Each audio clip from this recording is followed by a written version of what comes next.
3,000 years ago, Solomon, the king of Israel, built a grandiose temple on the Mount Moriah in Jerusalem devoted to the Jewish God.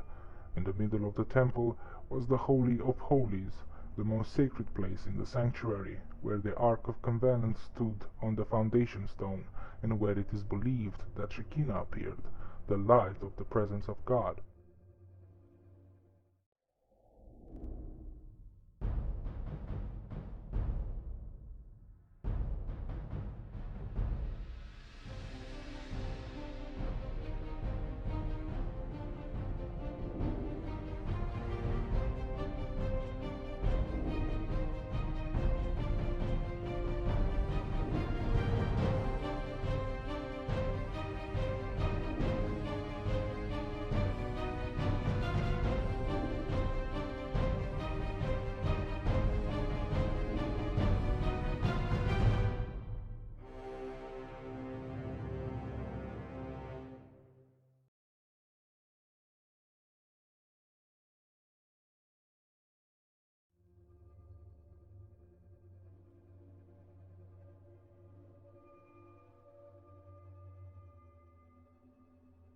The Temple Mount is nowadays a large plateau. In the northern part is the ancient site of the Fortress Antonia, built by King Herod. On the western side is the widely known Wailing Wall, which is believed to have been part of the second supporting wall and the last remnant of the original temple. What is the significance of the temple? Who was Solomon in fact, and how it got to the construction of a second temple? All these questions will be answered in the following. The temple retains the consecrated meaning of the root of the Greek word temenos, a separated domain, a space reserved for worshipping, isolated from the profane world. The temple is a place of contact between the deity and the earthly world. Its central element is the image of the divine being who dwells there and who is worshipped. Without this image of power, be it physical or virtual, one cannot talk about a temple. The temple is a reflection of the divine world. Its architecture is like the representation that people have about the divine, like the effervescence of life in the Hindu temples, like the moderation in the temples of Acropolis, like the wisdom and love in the Christian ones, like the covenant between heaven and earth in mosques. Temples are earthly replicas of heavenly archetypes, as cosmic images, wrote the authors of the famous Dictionary of Symbols, Jean Chevalier and Alan Geerbrand.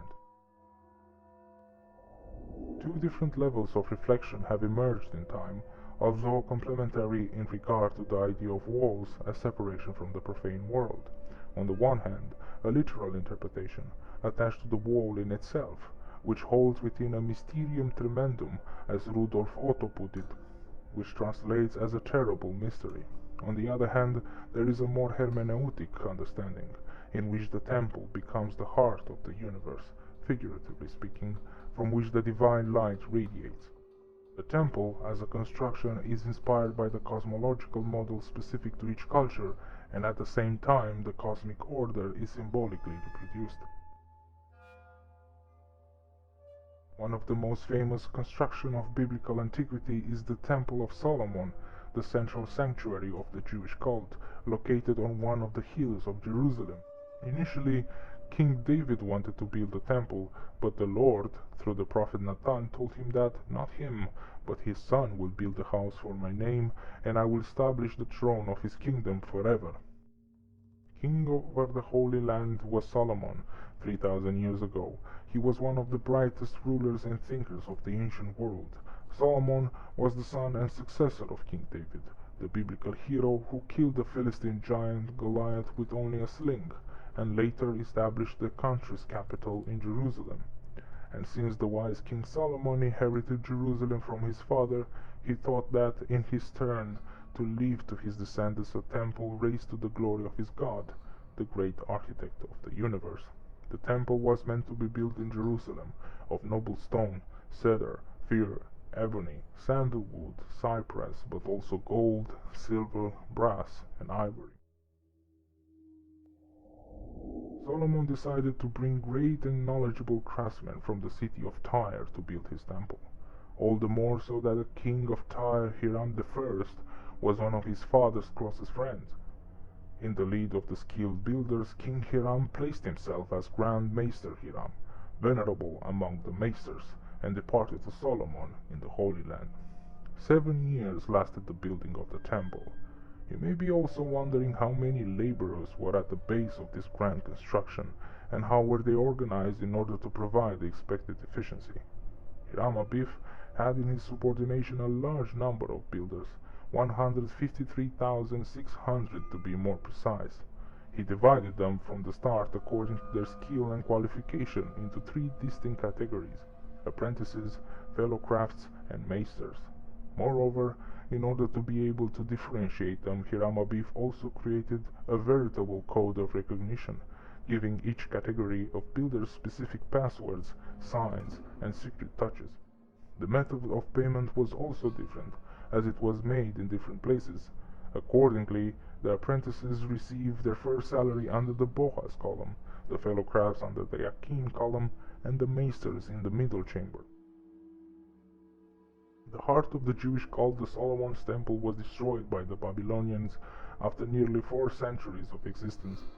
The second temple was raised in Jerusalem around 515 BC, when King Cyrus allowed the exiled Jews in Babylon to return to Judea. The reconstruction is attributed to Zerubbabel, a descendant of King David.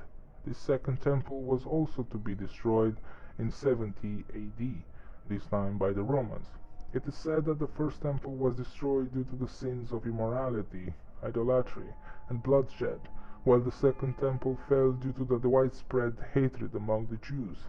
However, the destruction of the second temple influenced most aspects of religious thought and practice, expressed through the mourning ceremonies, but also through the unwavering hope of rebuilding the temple. The famous philosopher, commonly known as Maimonides, said that the third temple will not be made by the hands of men, but will be built in heaven, from where it will descend miraculously at the right time. All of this allows us to understand why, in companionship, the Solomon's Temple is the archetype of not only an ideal prototype of a construction, but also the supreme model of the human being, of humanity, an idea which will take over and deepen in the Masonic spirituality. Anderson's Constitution consecrated Solomon's Temple as the symbol of the new institution, while in his famous speech, the King Ramsey praised the temple, glorifying its architecture, and spoke about illumination, edification, and protection of the temples of heaven. Other great minds of the beginning of speculative Masonry worshipped as well the architecture of the temple. For Martinez de Pascali, Solomon's Temple was an evocation of the creation of men. In this spiritual temple was enclosed the true divine spirit, while Jean-Baptiste de Willemons wrote that the temple is built according to the image of man as well as the image of the universe. To study the symbols of the temple means to study both of them. All sages who have existed since its foundation have recognized that this famous temple existed in the universe in order to be the universal type of man in his past, present, and future state.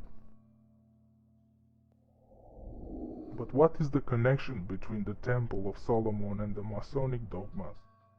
Solomon's Temple represents the mythical example of the spiritual work in Masonry. However, the present symbols of the construction in the Masonic rituals ignore the opulence and the unmatched dimensions of the edifice, because in Masonry it only has symbolic meaning and has nothing to do with the temple as a construction.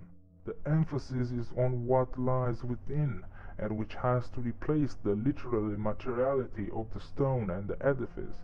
All these stress the importance of the image of the construction, of a construction with mythical roots, which are in turn the foundation of Masonry. The temple must be understood as an individual and collective work, a spiritual work, in which the historical references, the reality of the work, the construction in itself with clear dimension, rows, and attribution fade away in time.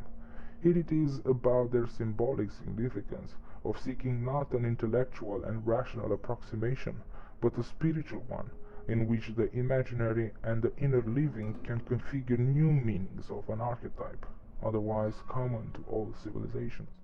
It takes virtue, not profane ambitions, for the temple to become purely spiritual, to become an image of a personal and collective ideal that must be constantly built and rebuilt.